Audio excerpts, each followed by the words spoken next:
Assalamu alaikum students. This is your biology teacher Faisal Saeed. Students, we have been given a task के जितने भी हमारे MCAT online batch के students हैं उनको जितने भी चैप्टर से रिलेटेड MCQs हैं जिनमें उनको कन्फ्यूजन पॉसिबल मे बी उन्हें हो सकती है या उन्हें एक्सप्लेनेशन चाहिए होगी उसकी, तो हम एक ऑडियो वीडियो लेक्चर बनाएंगे हर चैप्टर के MCQs की, जिसके ज़रिए हम कोशिश ये करेंगे कि आपको एक्सप्लेनेशन दी जा सके और आपको बताया जा सके कि अगर इस क्वेश्चन का आंसर ये है तो क्यों है, उसकी क्या रीज़न हो सकती है। डेफिनेटली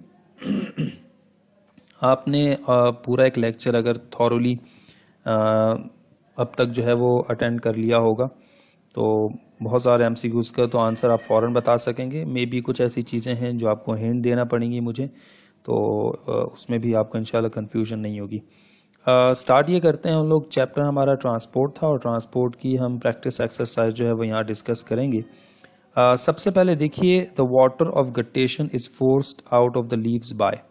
तो गटेशन बेसिकली पानी के मॉलिक्यूल्स का in the form of drops through हाइड्रोथॉर्ड्स अगर रिमूव होते हैं तो हम उस प्रोसेस को गटेशन कहते हैं। ठीक है, स्टोमेटा के जरिए in the form of vapours होंगे तो वो बेसिकली ट्रांसपायरेशन।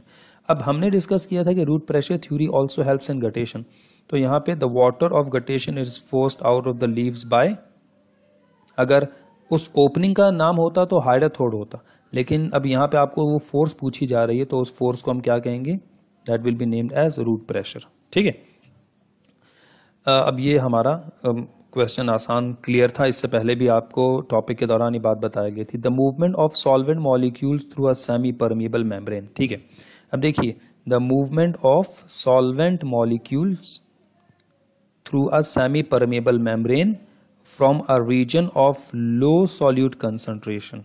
ठीक है, ये बड़ी इंपॉर्टेंट चीज है। लो सॉल्यूट कंसंट्रेशन, जहां सॉल्यूट कंसंट्रेशन कम है, to a region of high solute concentration is.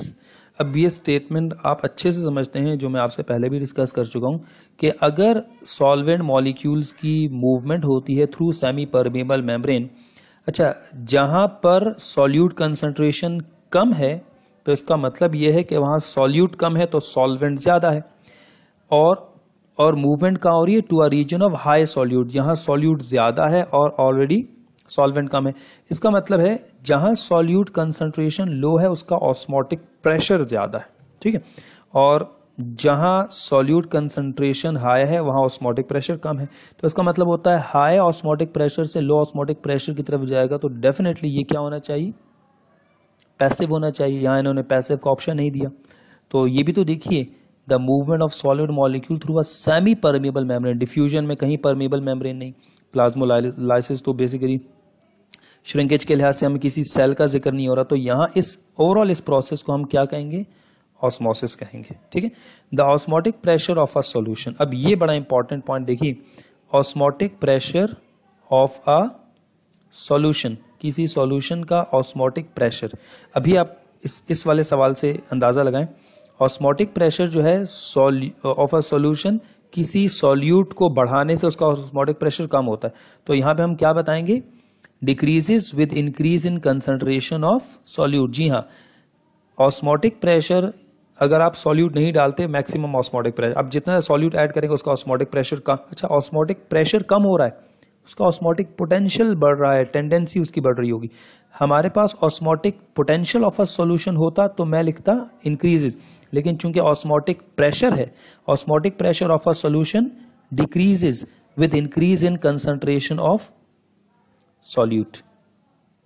Got it student? ठीक है, अच्छा, उसके बाद हमारे पास अगर आप देखें, the transport of substances from a region, the transport of substances from a region of its lower concentration to its higher concentration is called. अच्छा, अब यहां पे कहा जा रहा है ट्रांसपोर्ट ऑफ सब्सटेंस, कोई भी substance from its lower, from a region of its lower concentration to the region of its higher, यानी उस सब्सटेंस का जिक्र हो रहा है, अपने लो से हायर कंसंट्रेशन की तरफ अगर मूव करेगा तो it will be active transport. ठीक है, then germination of seed, seed germination का मतलब है the conversion of seed into a seedling और अ न्यू प्लांट। तो seed germination involve the rupturing of seed coat. अच्छा, सीड कोड रप्चर होगा तो सीड बेसिकली इम्बिबिशन के जरिए वाटर मॉलिक्यूल्स एब्जॉर्ब करेगा।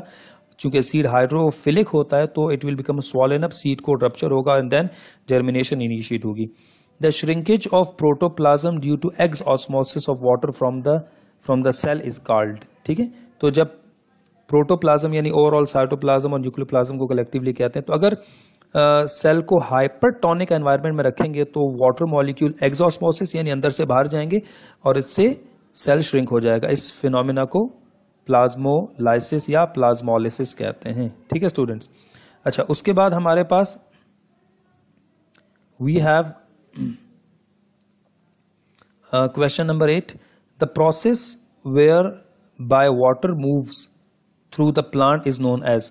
अच्छा, the process whereby water move through the plant is known as. तो अब हमारे पास जो वाटर है अगर वो मूव करेगा तो देखें, अगर वाटर मूव कर रहा है इन द जाइलम तो ट्रांसपायरेशन पुल, याद है आपको ट्रांसपायरेशन पुल थ्योरी, तो यहां पे हम इसको ट्रांसपायरेशन का पॉइंट ऐड करेंगे। ठीक है, ट्रांसपायरेशन पुल लिख दिया जाता फिर भी ठीक है, ट्रांसपायरेशन लिख दिया वो भी ठीक है, हम इसको पुल, लेकिन इस वक्त अगर हम कहेंगे तो ट्रांसपायरेशन। ट्रांसलोकेशन तो basically from one point two another point जो हमने डिस्कस किया था फ्लोइंग ट्रांसलोकेशन में। अच्छा, विच of the following conduct water inside plants body. ठीक है, प्लांट के अंदर विच of the following conduct water inside the plant body. तो प्लांट के अंदर water along with minerals conduction कौन कर रहा होता है? Xylem is responsible. Then we have exudation of water drops from the leaves of intact plant. Exudation is kindly a process of जिसमें water molecules in the drops exudate यानी निकलते हैं, oozing of water भी हम इसको कहते हैं। तो ये प्रोसेस बेसिकली क्या है? गटेशन है। ठीक है,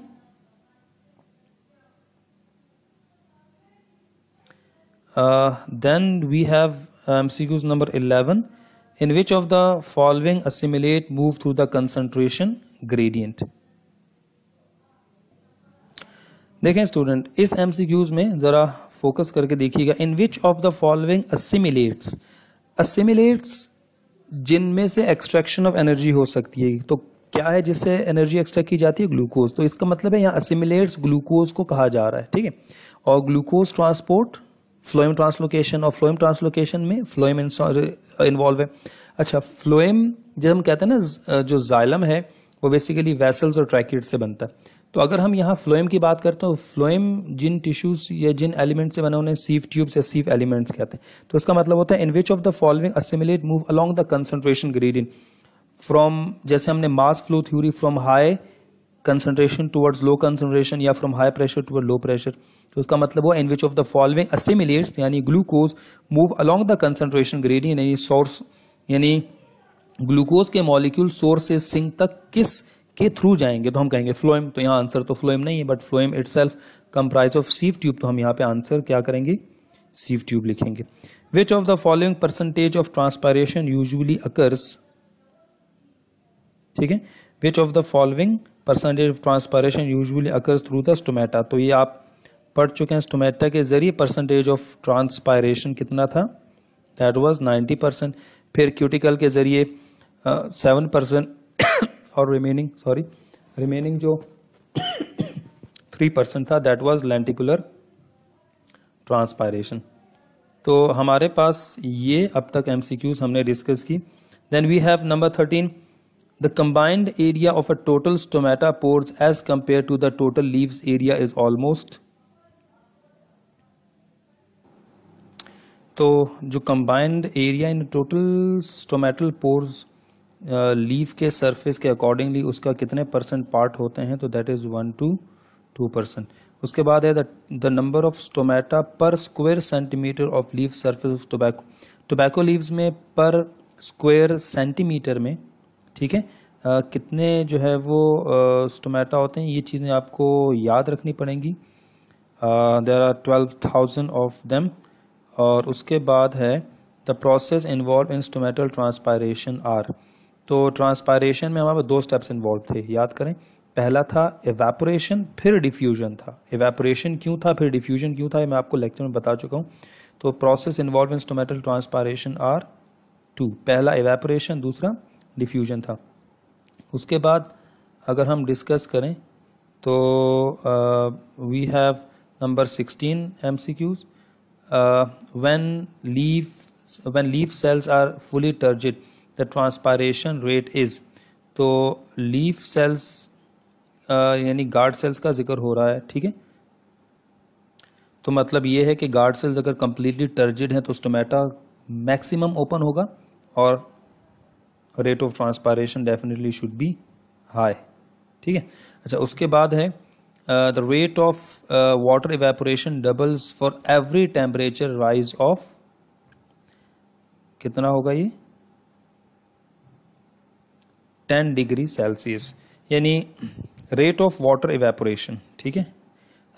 वाटर इवेपोरेशन जो है वो हर 10 डिग्री सेल्सियस टेम्परेचर बढ़ने पर जितनी स्पीड से पहले हो रहा था, 10 डिग्री सेल्सियस टेम्परेचर जैसे ही बढ़ेगा तो रेट ऑफ इवेपोरेशन जो है ना, जो ट्रांसपायरेशन हो रहा है बेसिकली वो डबल होता जाएगा every 10 degree Celsius temperature change होने पर।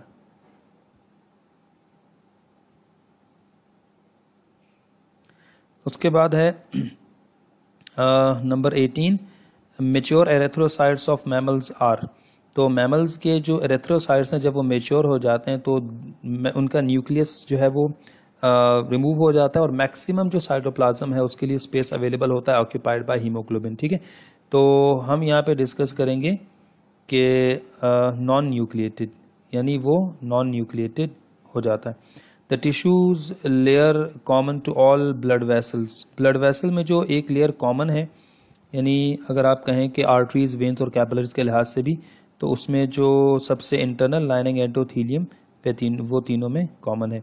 उसके बाद एट्रियम कनेक्ट, एट्रियम किसको कनेक्ट करता है, atrium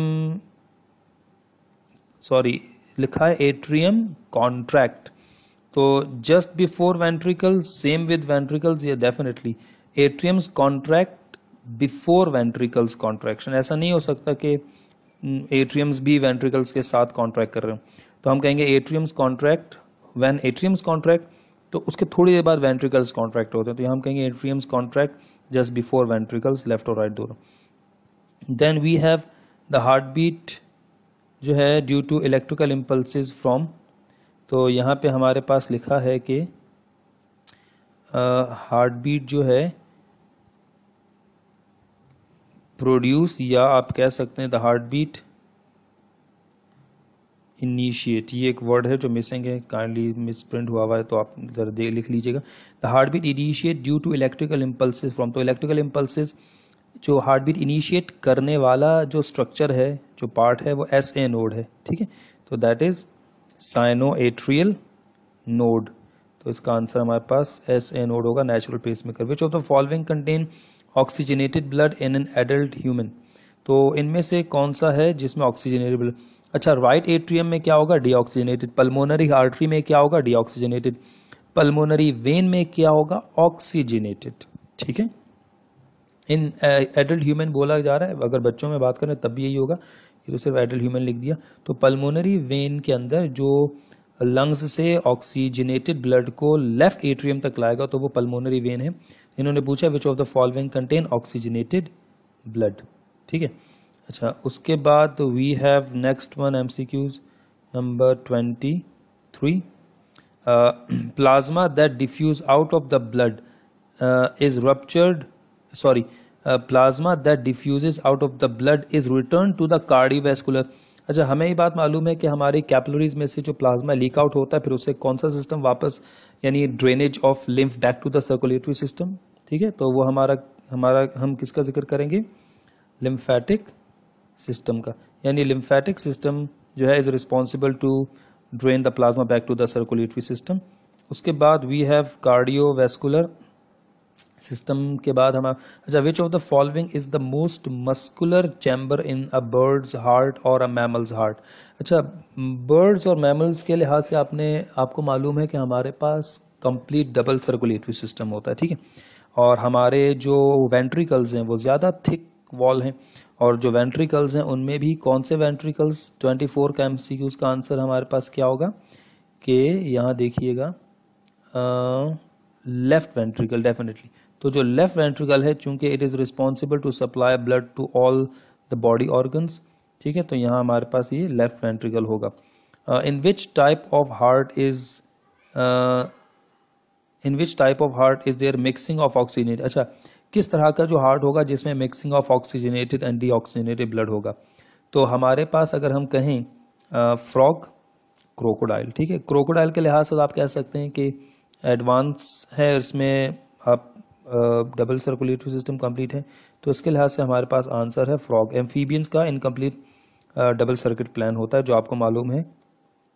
which of the following statement about circulatory system is true, circulatory system के बारे में कौन सी स्टेटमेंट जो है वो ट्रू है, करेक्ट है।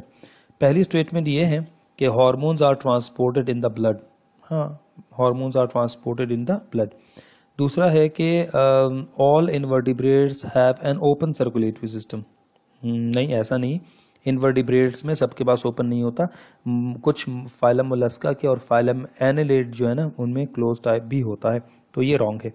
अच्छा इन्होंने हमसे पूछा है विच इज़ ट्रू, तो हमें पहला ट्रू लग रहा है। अच्छा उसके बाद capillaries have thicker walls than veins do, ये भी नहीं है बिल्कुल, ये भी रॉन्ग है, कैपिलरी थिन होती है। The systemic circulation carries blood to and from the lungs, बिल्कुल नहीं, तो उसका मतलब ये है कि आपका जो करेक्ट आंसर है जो आपको बताना है वो कौन सा है, this one, A hormones are transport in the blood. उसके बाद materials are exchange between the blood and the surrounding tissues in, exchange कहाँ होता है, कैपिलरीज में होता है, ठीक है।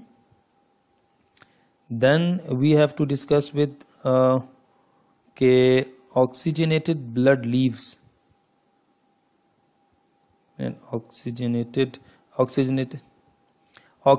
blood leaves the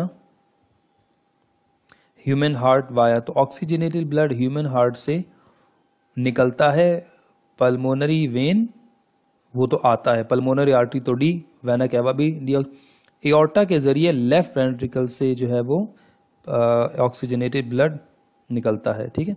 अच्छा उसके बाद हमारे पास जो है अगला है कि in the inner most tissue layer of arteries is composed of endothelial या एंडोथीलियम कहेंगे, एंडोथीलियल टिश्यूज कहेंगे। इसके अलावा लिम्फेटिक सिस्टम के बारे में, lymphatic system is a network of blind vessels, बिल्कुल। Contain one way valves, yes. Return fluid back to the blood stream, yes. तो इसका मतलब है ऑल ऑफ द अबव, जो इसकी डेफिनेशन में ही ये पॉइंट लिखा हुआ है हमारे पास। Then we have which of the following is a type of leucocyte, macrophages भी, एसिनोफिल्स और monocytes, all of these definitely all of these are type of leukocytes. Then we have number 32, which of the following is a function of the vertebrate circulatory system, temperature regulation भी है, transport metabolic waste है, transport oxygen carbon dioxide, definitely all of the above. Then we have interstitial fluid is derived from the fluid that is, अब देखिए interstitial जो ना तो blood vessels में हो, ना टिश्यूज, ना सेल्स के अंदर हो, बल्कि उनके बीच में गैप में हो, तो interstitial fluid is derived from fluid that is forced out of the arteriole end of capillaries. अच्छा अब देखें आर्टेरियोल्स के एंड पर जो कैपिलरीज होती हैं उनमें से प्लाज्मा लीक आउट होता है which will become interstitial fluid, जिसको हम लिम्फ का नाम भी देते हैं। तो यहाँ पे आर्टेरियोल एंड ऑफ कैपिलरीज में से वो इंटरस्टिशियल फ्लूइड जो है ना वो डेवलप होता है। विच ऑफ द लेकिन उसको वापस लेके जाने का काम लिम्फेटिक सिस्टम है, तो इसको ये नहीं पूछा कि लिम्फेटिक सिस्टम या लिम्फ कौन वापस लेके जाता है, इन्होंने सिर्फ ये पूछा है कि वो कहाँ से डिराइव होता है। तो जैसे हम क्या ना ह्यूमन हार्ट से एओर्टा, एओर्टा से आर्टरीज, आर्टरीज से आर्टेरियोल्स और आर्टेरियोल्स के एंड पर कैपिलरीज होती है और उनमें से प्लाज्मा निकलता है, और फिर वो पूरी बात लिम्फेटिक सिस्टम में डिस्कस कर चुके हैं। Which of the following is not a part of the cardiovascular, तो आर्टरीज, हार्ट, वेन्स, आर्टरीज भी कार्डियोवैस्कुलर का पार्ट है, heart itself, veins, and it would be all of these, ठीक है। Compare to arteries, arterioles, arterioles क्या हैं, they are even smaller, yes. तो हमारे पास यहाँ ऑप्शन क्या है, so compare to arteries, arterioles smaller in diameter, definitely can be relax by hormones. Arterioles में आर्टरीज के मुकाबले में स्मूथ मसल्स ज़्यादा होते हैं, और they can be contract as well as they can be relax by the help of hormones, vasodilation और vasoconstriction दोनों होती है, ठीक है। तो they are smaller in diameter can be, but they do not collapse when empty, ठीक है।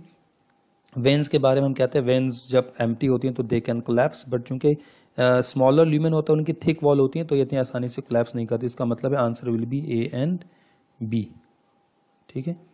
अच्छा, fluid is driven through the lymphatic system by contract. अच्छा, जो फ्लूइड है वो लिम्फेटिक सिस्टम में किस तरीके से मूव करता है, फ्लो करता है, ड्राइवन और फ्लो थ्रू द, तो हम पहले contraction of the walls of the lymphatic vessels, पहला है कि जो लिम्फेटिक सिस्टम की जो वेसल्स हैं, लिम्फेटिक वेसल्स, वो कॉन्ट्रैक्ट करती हैं। दूसरा, pressure created by the pumping of the heart का कोई भी रोल नहीं है, ठीक है, वो मैं पहले बता चुका हूँ। Contraction of the lymph nodes नहीं, squeezing of the lymphatic vessels. तो basically contraction of the walls of the lymph vessels, तो स्क्वीजिंग ही हम कह सकते हैं, लेकिन एक्चुअल में जब हमारे पास लिम्फ वेसल बेसिकली मसल की कॉन्ट्रैक्शन से जो है वो रिलेटेड, तो मसल्स मूव करेंगे तो आपके लिम्फ वेसल्स भी कॉन्ट्रैक्ट करेंगे। तो यहाँ पे हम contraction of the walls of the lymphatic vessels आपके पास ऑप्शन हो जाएगा। Then we have lymph vessels, तो lymphatic the lymphatic system is important because क्या कर सकता है, it collect liquid lost from the circulation, liquid जो प्लाज्मा लॉस होता है उसको कलेक्ट करता है, रिटर्न प्रोटीन टू सर्कुलेशन, ठीक है, transport fats, does all of the above, definitely ये तीनों फंक्शन ही करता है। उसके बाद the component of blood that is responsible for clotting, तो क्लॉटिंग के लिए जो हमारे पास है दैट विल बी प्लेटिलेट्स, ठीक है, ब्लड क्लॉटिंग में हेल्प करते हैं। Then we have which one of the following series represent the correct path of blood circulation, ठीक है।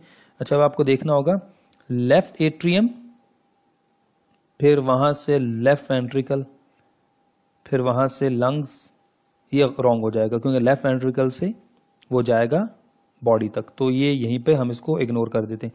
Right atrium, right ventricle, lungs, ठीक है, राइट वेंट्रिकल से लंग्स, फिर लंग्स से ऑक्सीजनेट होने के बाद लेफ्ट एट्रियम, ठीक है, फिर लेफ्ट वेंट्रिकल, ठीक है, और फिर बॉडी। यानी राइट एट्रियम ने डीऑक्सीजनेटेड रिसीव किया, राइट वेंट्रिकल को दिया, राइट वेंट्रिकल ने लंग्स को दिया डीऑक्सीजनेटेड, लंग्स ने ऑक्सीजनेट करने के बाद लेफ्ट एट्रियम को दिया, लेफ्ट एट्रियम ने उसे लेफ्ट वेंट्रिकल को, लेफ्ट वेंट्रिकल ने बॉडी को दे दिया। तो इस लिहाज से हमारा जो करेक्ट ऑप्शन है वो बीटा होगा, ठीक है। अगर आप यहाँ देखें लेफ्ट एट्रियम, लेफ्ट वेंट्रिकल, फिर राइट एट्रियम, ऐसा नहीं होता, राइट एट्रियम, लंग्स, ऐसा भी नहीं है, ठीक है। The rhythmic beating of the heart is initiated bye, तो आपका हार्ट बीट इनिशिएटेड बाय, इससे पहले भी आप देख चुके हैं, अब यहाँ पे एक वर्ड ऐड कर दिया, rhythmic beating of the heart is initiated by, तब आप उसका आंसर क्या बताएंगे, that will be sinoatrial S A node. Then sinoatrial node, ठीक है। अच्छा, द लब ऑफ द लबडब, यानी कि द लब ऑफ हार्ट बीट, तो हार्ट बीट में जो लब है, sound the heart makes is caused by, तो ये जो लब की आवाज होगी ये आपके हार्ट बीट के दौरान कौन इसको जनरेट या प्रोड्यूस करता है। तो हमने पढ़ा था कि आपके जो वेंट्रिकल्स कॉन्ट्रैक्ट होते हैं तो उस वक्त आपके एबी वेल्व्स, एट्रियोवेंट्रिकुलर वेल्व्स बाय और ट्राइकस्पिड क्लोज होते हैं, आपको आवाज लब की सुनाई दी थी। तो closing of the mitral and the tricuspid, mitral bicuspid को बोला गया और ट्राइकस्पिड एज इट इज, तो इसका आंसर हमें यही मिल रहा है, मिट्रल यानी बायकस्पिड एंड ट्राइकस्पिड वेल्व की वजह से हमें। अच्छा, closing of the pulmonary and aortic semilunar, तो अगर डब की आवाज पूछी जाती तो बीटा ऑप्शन होता, अदरवाइज ए ऑप्शन है, ठीक है। then is the movement of molecules from higher concentration towards lower अब molecules की higher से concentration toward lower concentration through membrane, तो ये osmosis है, ठीक है। और the pressure exerted by the pure water molecules on solution to keep it in equilibrium, osmotic pressure कहलाया जाएगा, ठीक है। उसके बाद है solute potential is directly proportional to, अगर हम यहाँ डिस्कस करते हैं तो हमने बताया कि solute potential is directly proportional to. अच्छा, सॉल्यूट पोटेंशियल हमने बताया था कि amount of solute in a solution, जितना आप किसी सॉल्वेंट में सॉल्यूट ऐड करेंगे तो उस सॉल्यूशन की ऑस्मोटिक पोटेंशियल यानी tendency of solution to attract water molecule भी इंक्रीज होगी। इसका मतलब है ये डायरेक्टली प्रोपोर्शनल है ऑस्मोटिक पोटेंशियल के, ठीक। Movement of water molecule through plasmodesmata is dash pathway, तो कौन सा पाथवे था? Symplast pathway. मैं आपको बता चुका था 3 cellular pathway, cell to cell through plasma membrane, apoplast pathway through extra cellular spaces, और जो सेम्प्लास पाथवे है थ्रू प्लाज्मोडेस्माटा, जो कि स्मॉल ओपनिंग्स होती हैं in the cell wall of the plant cells. Factors for the opening and closing of stomata कितने थे? 2 थे, लाइट एंड पाराशीमाइंस, ठीक है। उसके बाद root pressure can transport water up to dash height in plant, तो that will be 6.4 metre height. और उसके बाद जो रिमेनिंग डिस्टेंस है वो जैसा हमने डिस्कस किया था कि ट्रांसपायरेशन पुल की मदद से वो रिमेनिंग डिस्टेंस ट्रेवल होगा। Then we have removal of water from plants in the form of vapour is known as transpiration, ठीक है। अच्छा, then we have the movement of in the form of vapour, तो transpiration, in the form of drops तो guttation है। Then we have the movement of molecules with the help of carrier proteins is known as facilitated diffusion without use of energy. The shrinkage of plasma membrane is known as plasmolysis. अच्छा, plasma membrane shrink होगी तो plasmolysis, और अगर again it will achieve और it will maintain its shape तो उसको D plasmolysis कहेंगे। यानी हाइपरटोनिक में प्लाज्मोलाइसिस होगा और हाइपोटोनिक सॉल्यूशन में डी प्लाज्मोलाइसिस, ये भी याद रखिएगा। प्लाज्मोलाइसिस हाइपरटोनिक सॉल्यूशन में सेल को रखेंगे तो होगा मेम्ब्रेन, और अगर डी प्लाज्मोलाइसिस करवाना है तो आपको हाइपरटोनिक सॉल्यूशन में सेल को रखना पड़ेगा। Rate of transpiration is inversely proportional with the humidity, humidity increases और rate of transpiration decreases, okay. The deoxygenated blood flows into the dash of the human heart. तो deoxygenated blood from upper body part and lower body part, superior vena cava और lower body part से inferior vena cava के जरिए heart के right atrium में receive होता है। तो आंसर क्या है? Right atrium, okay. Blood circulation से life span is about 10 days of which of the following platelet, platelets के लिहाज से it will be about 10 days, ठीक है।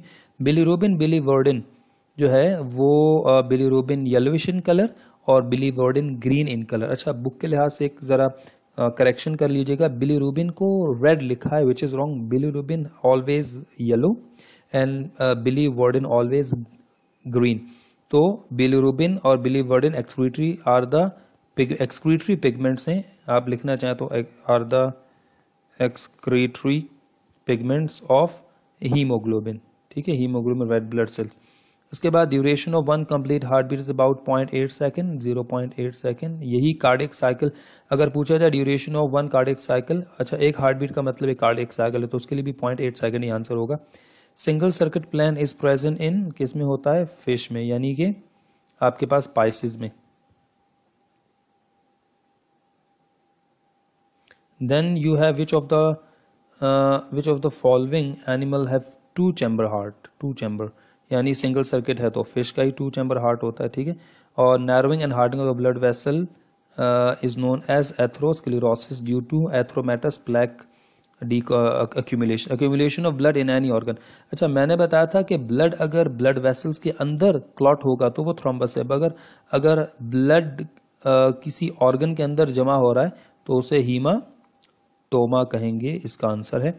Then plasma constitute dash percent total blood volume, तो plasma total blood volume का अगर option है 55 तो सो क्या 55 to 60% हम इसको परसेंटेज में रखते हैं तो यहाँ आंसर 60% हो जाएगा। Then we have S1 sound is produced due to the dash valves of the heart.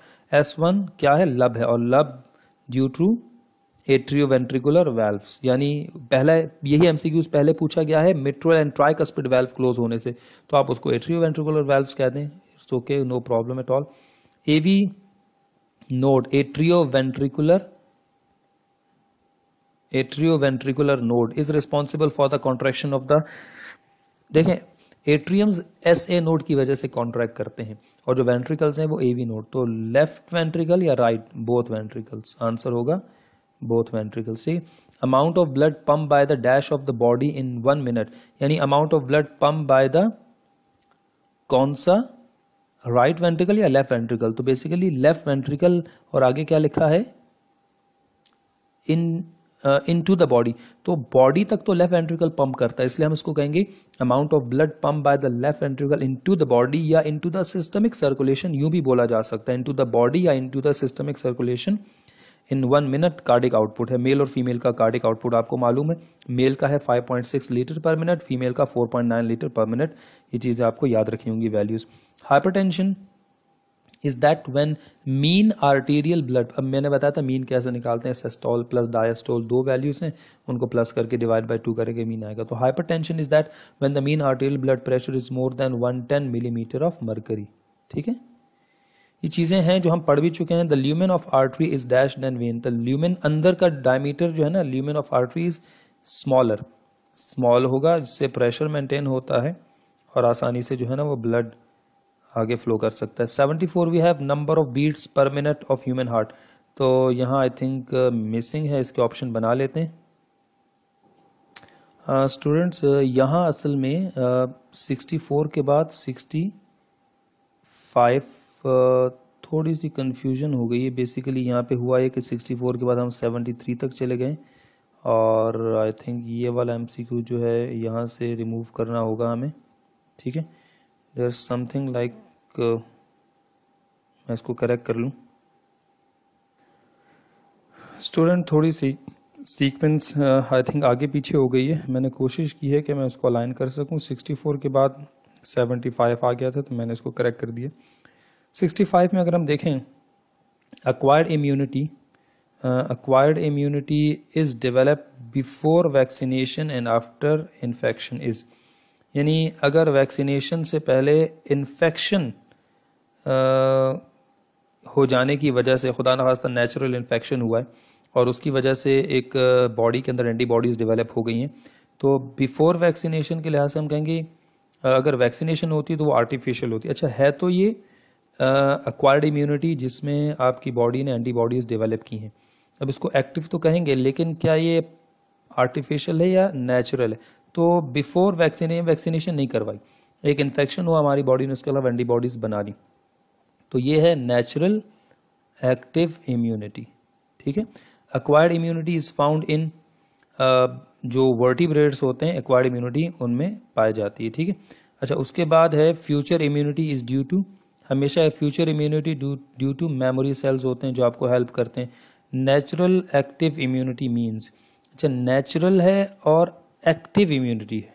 ठीक है, तो याद रखिएगा कि resistance develop after disease, develop before होता तो ये आर्टिफिशियल एक्टिव है, इट्स आफ्टर तो हम कहेंगे नेचुरल एक्टिव है, और हम यहाँ पे बताते हैं resistance develop after disease. Once you will get infection by natural process and then you will get immunized. Heartbeat is initiated by simply SA node, ये हम लोग इससे पहले भी डिस्कस कर चुके हैं। Heartbeat originate from, तो अगर originate कहा जाए तो SA node नहीं आंसर, तो क्या होना चाहिए, पेस मेकर या natural pacemaker. Perfectly 4 chamber होता है बर्ड्स और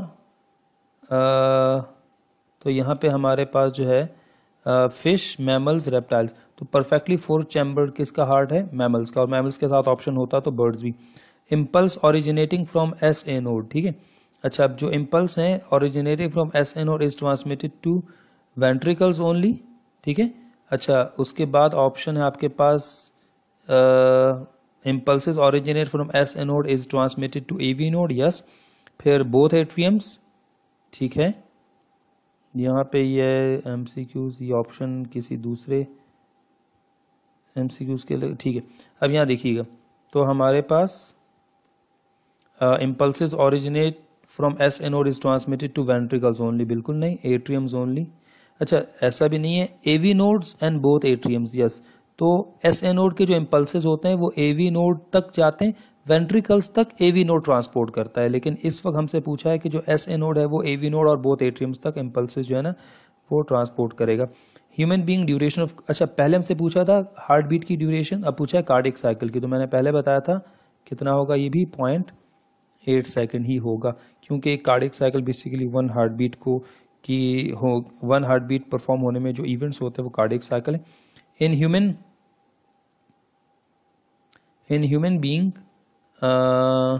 विच वन रेगुलेट हार्ट, अच्छा हार्ट बीट को इनिशिएट SA नोड करता है जिसको नेचुरल पेस मेकर कहते हैं, लेकिन रेगुलेट कहा है तो कार्डियक ब्रांच ऑफ, अच्छा यहाँ मेडुला ऑब्लोंगेटा ऑप्शन अगर होता तो वो होता।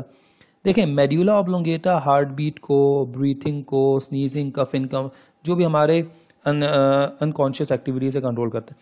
अब मेडुला ऑब्लोंगेटा से जो वेगस नर्व निकलती है मेन, जो हमारे इन मेन ऑर्गन्स को कंट्रोल करते हैं, वेगस नर्व में से जो कार्डिक ब्रांचेस हैं जो दिल तक जाती हैं, तो मेडुला ऑब्लोंगेटा अगर नहीं है तो cardiac branch of vagus nerve जो है वो ह्यूमन हार्ट एक्चुअल में तो मेडुला ऑब्लोंगेटा ही रेगुलेट करता है, but through cardiac branch of vagus nerve. In normal blood pressure 120/80, the numerator upper value क्या होगी, दैट विल बी सिस्टोली और सिस्टोलिक प्रेशर।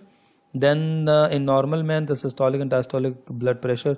कुछ चीज़ें मैंने आपको प्रैक्टिस MCQs में भी दी थी, अगर आप देखें तो कोशिश होती है कि आप अपनी बुक से भी इन टच रहें, इस लिहाज से आपको बुक के MCQs भी फॉलो करने होंगे। 120/80। Then the largest number of white blood corpuscles neutrophils 60 to 70% discuss कर चुके थे। Life of RBCs approximately 120 days, ठीक है। अच्छा यहाँ पे अब कंफ्यूज करते हैं अक्सर स्टूडेंट को, यहाँ मैं बता दूं यूं करके कंफ्यूज करते हैं, वो लिखते हैं 4 month, तो क्या 4 महीने 120 days ही हैं, बिल्कुल है डेफिनेटली, ठीक है। तो मंथ के लिहाज से 120 days का ऑप्शन नहीं देते हुए। अच्छा which is most abundant immunoglobulin antibodies का है और उनमें 5 होती हैं, IgG, IgA, IgM, IgE, IgD। तो जो मोस्ट कॉमन हमारे पास एंटीबॉडीज हैं वो IgG कहलाई जाती हैं, ठीक है। An example of innate immunity, अब जब आप इनेट इम्यूनिटी का जिक्र करते हैं तो हमारे पास T लिम्फोसाइट एडाप्टिव में है, B न्यूट्रोफिल्स थायराइड सेल को, तो न्यूट्रोफिल जो है ना वो जो फैगोसाइट्स के बारे में हमने डिस्कस किया था सेकंड लाइन ऑफ डिफेंस में, तो इनेट इम्यूनिटी में इन्वॉल्व है। एन इंसेक्ट बाइट में results in inflammation of that spot, जब इंसेक्ट बाइट करता है स्किन पे तो इन्फ्लेमेशन हो जाती है। It is triggered by the chemical such as, तो वहाँ मौजूद जो टिश्यूज डैमेज होते हैं वहाँ उनमें से हिस्टामिन एंड काइनिन्स, जिन्हें हम साइटोकाइंस भी कहते हैं, तो ये केमिकल्स होते हैं जो बेसिकली इन्फ्लेमेटरी रिस्पॉन्स इनिशिएट करते हैं उस पर्टिकुलर एरिया में। इसके अलावा इफ़ RH नेगेटिव इंडिविजुअल, ये आपका एक टॉपिक यहाँ डिस्कस हुआ है, लेकिन अगर आप इसको रिलेट करेंगे चैप्टर नंबर 8 वेरिएशन जीन से, रेथ्रोब्लास्टोसिस फिटालिस, जो ब्लड के लिहाज से अगर RH नेगेटिव इंडिविजुअल, जब वहाँ डिस्कस किया था RH नेगेटिव मदर हैं और अगर फादर RH पॉजिटिव है और फीटस RH पॉजिटिव होगा तो फिर क्या कॉम्प्लिकेशन होगी। देखें RH नेगेटिव इंडिविजुअल को अगर RH पॉजिटिव ब्लड दिया जाए तो the recipient becomes iso immunised. इसका मतलब है कि उनकी बॉडी में अब RH पॉजिटिव के अगेंस्ट एंटीबॉडीज बन चुकी हैं। नेक्स्ट टाइम अगर ट्रांसफ्यूजन होगी तो वो बहुत लीथल होगी और the human being can be dead because blood में रिएक्शन हो जाएगा एंटीबॉडीज अगेंस्ट जो है ना उसके खिलाफ। तो फर्स्ट टाइम अगर RH नेगेटिव को RH पॉजिटिव ब्लड मिलेगा तो वो आइसो इम्यूनाइज्ड हो जाएगा, क्योंकि उसकी बॉडी में RH नेगेटिव के अगेंस्ट RH एंटीबॉडीज डेवलप हो जाएंगी। एंटीबॉडीज आर केमिकली क्या हैं, ग्लाइको प्रोटीन्स हैं जो हम पहले भी डिस्कस कर चुके हैं। इसके अलावा which is not involve in elicitation, यानी इम्यून रिस्पॉन्स को एक्टिवेट करने में उसमें कौन, थाइमस इन्वॉल्व है, स्प्लीन इन्वॉल्व है, लिम्फ नोड्स इन्वॉल्व है, बट ब्रेन हैज़ नो, यानी ऐसा नहीं होता कि इम्यून सिस्टम को ब्रेन सिग्नल देता है और वो काम शुरू करता है, इम्यून सिस्टम इटसेल्फ कंट्रोल्ड है। एंटीबॉडीज आर कॉम्प्लेक्स क्या है, ग्लाइकोप्रोटीन्स हैं, ठीक है, they are glycoproteins, immunoglobulins. Antibodies are form by, तो एंटीबॉडीज आर फॉर्म बाय कहाँ पे, यहाँ पे हैं बीटा सेल्स, ये बी सेल जिन्हें हम कहते हैं B lymphocytes. Antibodies production is carried out by, तो हम यहाँ पे लिम्फोसाइट्स का जिक्र करेंगे और यहाँ पे बी लिम्फोसाइट्स का जिक्र हो रहा है। Then we have both B cells and T cells immune system are produced in, कहाँ बनते हैं B cells and T cells, bone marrow में, ठीक है। इनमें टी सेल्स मेच्योर हो जाते हैं थाइमस में, जो डिस्कस किया था हम इससे पहले भी। Cells involved in immune mechanism are, erythrocytes का कोई रोल नहीं है, लिम्फोसाइट्स का रोल है। थ्रोम्बोसाइट्स का क्लॉटिंग के लिहाज से, तो लिम्फोसाइट्स का रोल इम्यून सिस्टम में है। Cells of immune system that cause pore formation in the antigens, अच्छा जो छोटे छोटे पोर्स बना देते हैं, मैंने बताया भी था। साइटोटॉक्सिक टी सेल्स का जिक्र किया था, तो यानी नेचुरल किलर सेल, आप इन्हें किलर सेल्स भी कहते हैं या आप इन्हें NK सेल्स भी कहते हैं।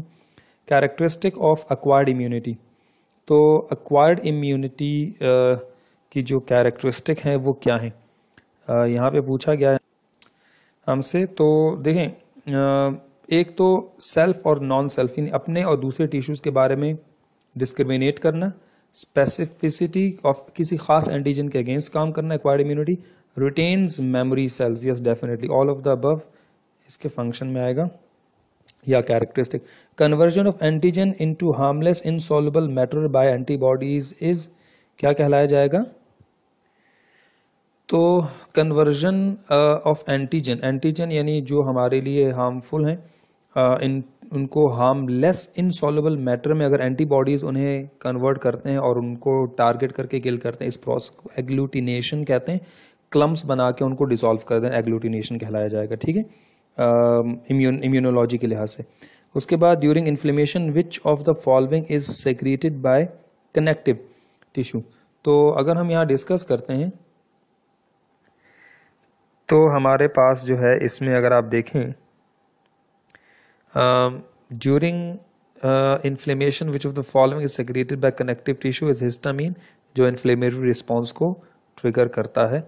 Father of immunology, immune system में अगर हम इम्यूनोलॉजी के लिहाज से हम कहते हैं तो that was Edward Jenner. Immunization और वैक्सीनेशन जो है ना वो इनिशिएट की थी। हिस्टामीन और inflammation producing substances are form by histamines या inflammatory response substances produce by, जितने भी आपके पास मास्ट सेल्स होते हैं उनमें हिस्टामीन रिलीज होता है, तो यहाँ से। अच्छा, उसके बाद हमारे पास ह्यूमोरल इम्यूनिटी का जिक्र है, ठीक है। So humoral immunity is due to B lymphocytes, लिखा हुआ है, हम लोग ये डिस्कस कर चुके थे। और हाइपर सेंसिटिव, अच्छा, hyper sensitivity to an allergen, allergens allergy cause करने वाले इंग्रेडिएंट्स को कहते हैं। Hyper sensitivity to an allergen is due to increase in temperature नहीं, इंक्रीज फूड हैबिट, इरेगुलर नहीं, एज फैक्टर नहीं, aberrant function of immune system है। असल में हम इसको हाइपर सेंसिटिविटी, एक तो होता है सेंसिटिव, एक होता है हाइपर सेंसिटिव। तो हाइपर सेंसिटिविटी जो है ना, मैं इसकी एक छोटी सी एक एग्जांपल दे देता हूँ स्टोरी आपको। हाइपर सेंसिटिविटी जो है ना, एब्रेंट फंक्शनिंग ऑफ इम्यून सिस्टम, एब्रेंट यहाँ पे एबनॉर्मल होगा या unusual function of immune system को कहा जा रहा है। देखें, बाज़ औक़ात हद से ज़्यादा भी अगर आपका इम्यून सिस्टम आपकी केयर करता है तो वो भी आपके लिए अच्छा नहीं है। हाय, आपका इम्यून सिस्टम सेंसिटिव है, आपको लेकर वो बड़ा जो है ना वो केयरिंग है और वो चाहता है कि आपकी प्रोटेक्शन करें, मगर hyper sensitive is not good. ये ज़रा एक एग्जांपल बता देता हूँ। एक आदमी और एक बंदर, दोनों बड़े गहरे दोस्त थे, ठीक है। दोनों में एक अच्छी दोस्ती थी, अच्छी फ्रेंडशिप थी। वो आदमी अपने बंदर के साथ किसी सफ़र पे रवाना हुआ और जंगल से गुजरते हुए दोपहर के वक्त उसने सोचा कि मैं आराम कर लूँ।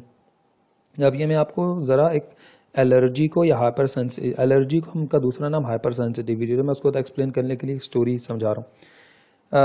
वो आराम करने की गर्ज से दरख्त के नीचे लेट गया और जो बंदर है वो अपने मालिक का बहुत वफादार था, तो उसने एक मालिक को, गर्मी का मौसम था तो मालिक को पंखा झुलाने के लिए उसने एक छोटा सा जो है ना कोई भी कागज़ का या कोई भी चीज़ लेकर वो पंखा झुलाने लगा, यानी अपनी नींद कुर्बान कर दी और अपने मालिक को जो है ना वो पंखा झुला रहा है। अब थोड़ी देर में मक्खी आई और वो मालिक की बार बार उसको परेशान करी उसके चेहरे पे, तो मालिक मक्खी को उड़ा रहा है। अब बंदर से ये बात बर्दाश्त नहीं हो रही कि वो मक्खी उसके मालिक को परेशान कर रही है, बार बार मक्खी उसके चेहरे पे आके बैठ रही है और मालिक जो है ना वो परेशान हो रहा है। तो बंदर ने खंजर निकाल लिया और उसने ये सोचा कि अब मैं इस मक्खी को जान से मार दूंगा क्योंकि ये मेरे मालिक को परेशान कर रही है। तो मक्खी जैसे उसकी नाक पे बैठी, बंदर ने खंजर से मक्खी के 2 टुकड़े कर दिए, यानी मक्खी तो मर गई, नाक भी गई। यानी यहाँ पे बंदर ने एक नादान दोस्त, अब हम इसको कह रहे हैं एक नादान दोस्त। तो जब आपका कोई केयरिंग, जो आपकी बहुत केयर कर रहा है और आपके लिए बहुत हद से ज़्यादा वफादार बन रहा है, बाज़ औक़ात उसकी नादानी आपकी जो है वो जान पे बना सकती है। कैसे? देखें, अगर मैं इसकी एग्जांपल दूं, रेस्पिरेटरी सिस्टम में जब एस्थमा का जिक्र करते हैं, एस्थमा एक एलर्जिक रिएक्शन है, हाइपर सेंसिटिविटी। अब मैं इनहेल करता हूं अगर थोड़े बहुत डस्ट पार्टिकल्स या थोड़े बहुत पॉलन ग्रेन्स, तो मुझे कोई एलर्जी नहीं अल्लाह के फजल से, तो मेरा रेस्पिरेटरी सिस्टम, मेरे ब्रोंकियोल्स रिमेन ओपन। लेकिन जो लोग हाइपर सेंसिटिव म्यूटेंट जीन्स के साथ पैदा होते हैं, जिनको एस्थमा प्रॉब्लम है, तो अगर उनको डस्ट एलर्जी है, तो वो जब सांस लेंगे और जब वो इनहेल करेंगे, छोटे से डस्ट पार्टिकल्स, थोड़े minor dust particles respiratory system में जाएंगे, तो इम्यून सिस्टम हद से ज़्यादा रिस्पॉन्स करेगा। भाई ये तो हमारे मालिक को परेशान कर रहे हैं, ये डस्ट पार्टिकल्स यहाँ क्या कर रहे हैं, हम इनको नहीं छोड़ेंगे। तो हमारा इम्यून सिस्टम हमारे ब्रोंकियोल्स को, हमारे रेस्पिरेटरी ट्रैक के डायमीटर को कॉन्ट्रैक्ट करवा देता है और कहता है चलो भाई दरवाजे बंद करो और डायमीटर कम कर दो। अच्छा, अब जब डायमीटर कम हो रहा होगा तो डेफिनेटली आपकी तो सांस बंद हो रही होगी। आपका इम्यून सिस्टम कोशिश कर रहा है कि वो आपका इम्यून सिस्टम कोशिश करता है कि इस डायमीटर को छोटा कर दे और ब्रोंक्यूल्स यानी दरवाजे बंद कर दें ताकि डस्ट पार्टिकल्स ना आए। लेकिन जब इतना दरवाजा रह जाएगा तो डस्ट पार्टिकल नहीं आएंगे, आपको हवा भी नहीं मिलेगी, ऑक्सीजन भी नहीं मिलेगी, आपकी सांस उखड़ने लगेगी। तो यहाँ इम्यून सिस्टम अब आपके गले पड़ गया, यानी वो आपको बचाने के चक्कर में है, मगर वो इन केस आपकी जान ले रहा है। तो हम क्या करते हैं, जो हमारे पास इनहेलर होते हैं, जो भी हम वेंटोलिन, ठीक है, सैल्ब्यूटामोल, जो ब्रोंकोडायलेटर होते हैं पर्टिकुलरली, हम वो जैसे ही इनहेल करते हैं, वो मेडिकेशन हमारे मसल्स को रिलैक्स कर देती हैं और हमारे इम्यून सिस्टम और हमारे स्मूथ मसल से कहा जाता है भाई रिलैक्स हो जाओ वरना ये आदमी अभी निकल जाएगा अल्लाह मियाँ के पास। तो ये है हाइपर सेंसिटिविटी। उम्मीद करता हूँ आपको इस चैप्टर में जितनी भी हमने डिस्कशन की है एमसीक्यूज़ की, जहाँ कुछ गो थ्रू थे वो मैंने गो थ्रू करवा दिए, जो न्यूमेरिक वैल्यूज़ थी जिनको याद रखना था वो याद ही रखना है, जिनमें थोड़ी बहुत समझने की या समझाने की ज़रूरत थी तो वो मैंने समझा दी। Thank you.